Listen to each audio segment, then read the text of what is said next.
Right right Saida గారు, ఈ మొత్తం ఈ టోటల్ ఎపిసోడ్ ఏ విధంగా చూస్తారు? ఇప్పుడు ఆల్మోస్ట్ కేసు కొట్టివేసిన తర్వాత కూడా ఇప్పుడు కంప్లైంట్ చేయడం, దాన్ని తీసుకోవడం కానీ, అప్పట్లో ఆ 2021లో అంటే ఆ ఇన్సిడెంట్ జరిగినప్పుడు జరిగిన పరిస్థితులు కానీ, ఇప్పుడు కొత్తగా రైజ్ అయినటువంటి పరిస్థితులు కానీ, వీటన్నిటిని ఏ విధంగా చూస్తారు మీరు? ఈ కుట్ర రాజకీయం అనుకోవాలా, లేదంటే నేరమో శిక్షలానే భావించాలా? వెంకట గారు, మీకు పేరున్నటువంటి పెద్దలు పొలిటికల్ అనలిస్ట్ ఉప్పాల లక్ష్మణ్ గారు, తెలుగుదేశం పార్టీ నాయకులు అన్న సురేందర్ నాయుడు గారు, అలాగే సోదరి వైసీపీ నాయకులు వెంకటలక్ష్మి గారు, పిఆర్కే న్యూస్ కూడా శుభరాత్రి. ఈరోజు ఒక సంచలనమైనటువంటి ఘటన ఇది. ఎందుకంటే 2021 మే 14వ తేదీన త్రిపులార్గా పిలుచుకున్నటువంటి రఘురామకృష్ణరాజు ఎంపీ గారి మీద ఆ రోజు CID chief Sunil Kumar IPS నమోదు చేసినటువంటి కేసుకు సంబంధించి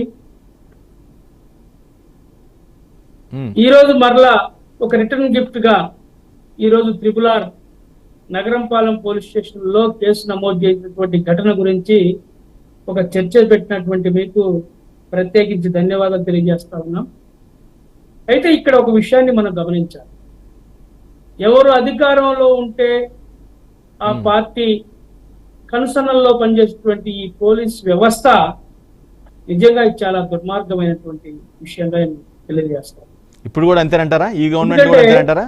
ప్రజాస్వామ్య పద్ధతిలో ఎన్నికలు జరిగినటువంటి ఈ ప్రజాస్వామ్య వ్యవస్థలో పార్లమెంటు సభ్యుడిగా ఎన్నికైనటువంటి రఘురామకృష్ణరాజు ఎన్ఎస్సి కమాండోస్ అంటే కేంద్ర భద్రతా దళాల రక్షణలో ఉన్నటువంటి ఒక ఎంపీని అర్ధరాత్రి ఇంటి మీద దాడి చేసి నిర్లజ్జగా ఆయన్ని మరి కనీసం లుంగి కట్టుకొని ఉన్నటువంటి ఇంట్లో ఉన్నటువంటి వ్యక్తి మీద మరి దాడి చేసి కరెంటు తీసేసి మ్యాన్ హ్యాండ్లింగ్ చేసి తీవ్రంగా ఇబ్బందులు పెట్టినటువంటి పరిస్థితి.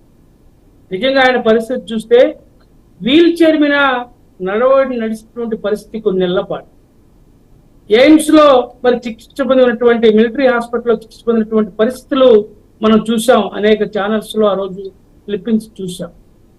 ఇంత దుర్మార్గంగా ఇప్పుడు ఆయన కూడా ఆ పార్టీకి సంబంధించినటువంటి ఎంపీనే, జగన్మోహన్ రెడ్డి గారి ఆదేశానుసారం ఆయన ఎంపీగా పోటీ చేశాడు.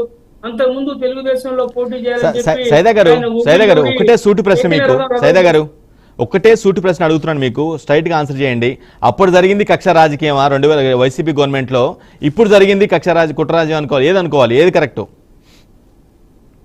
ఒకటండి, రాజకీయాల్లో భేదాభిప్రాయాలు ఉంటాయి.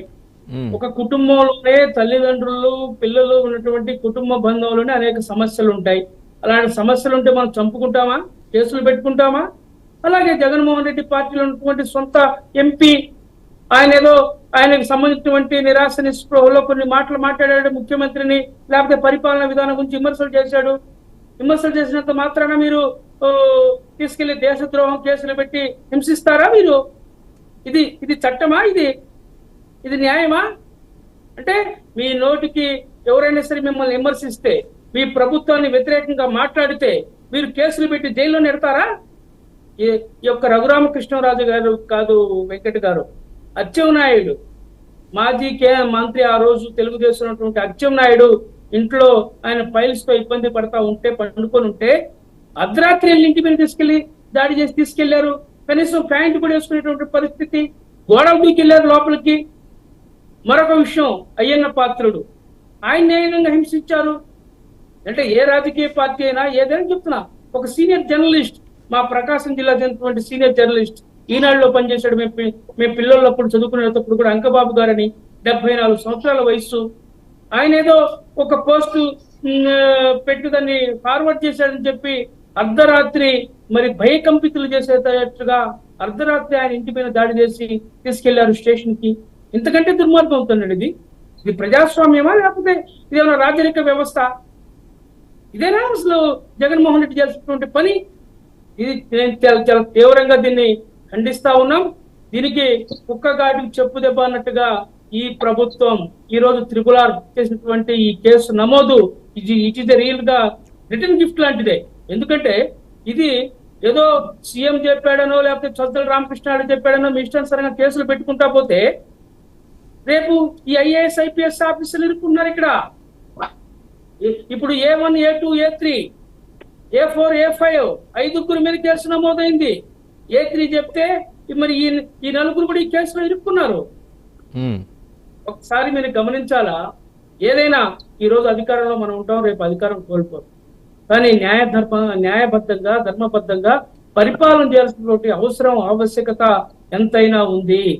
నిజంగా ఇది చాలా దుర్మార్గమైనటువంటి విషయం. దీన్ని ఆ రోజు అన్ని పార్టీలు కూడా రఘురామరామరాజు మీద జరిగినటువంటి దాడిని తీవ్రంగా ఖండించడం జరిగింది.